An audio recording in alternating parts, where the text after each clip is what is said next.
রমজান মাস কোনো স্মার্টফোন ব্যবহার করবেন না, নেট কানেকশনের সাথে সংযুক্ত থাকবেন না। যাদের নেটেই কাজ, নির্দিষ্ট সময় কাজের সময় করবেন, এরপরে টোটালি বন্ধ করে দিবেন। বাসার রাউটার বন্ধ করে দিবেন, নির্দিষ্ট সময় চালিয়ে বাকি সময় বন্ধ করে রাখবেন।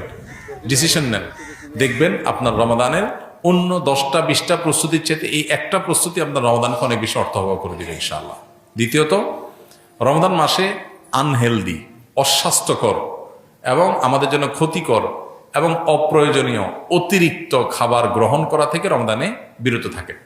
দুইটা জিনিস, এই দুইটা জিনিস যদি সঠিকভাবে করেন, আমার বিশ্বাস আপনার রমাদানকে আপনি অনেক সুন্দরভাবে কাটাতে পারবেন। এবাদত বন্দেগীতে আপনি স্বাদ পাবেন, তৃপ্তি পাবেন, স্পিরিচুয়াল যে আধ্যাত্মিক যে একটা প্রেরণা, শক্তি, এটা পাবেন।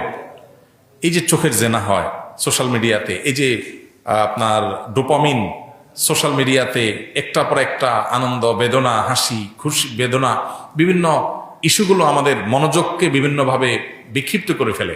এরপর ইবাদতে মনোযোগ হয় না, না তারাবিতে মজা পাই, না রোজাতে, না তাহাজ্জুদে, না দোয়াতে, না তেলাওয়াতে কোনো মজা পাই।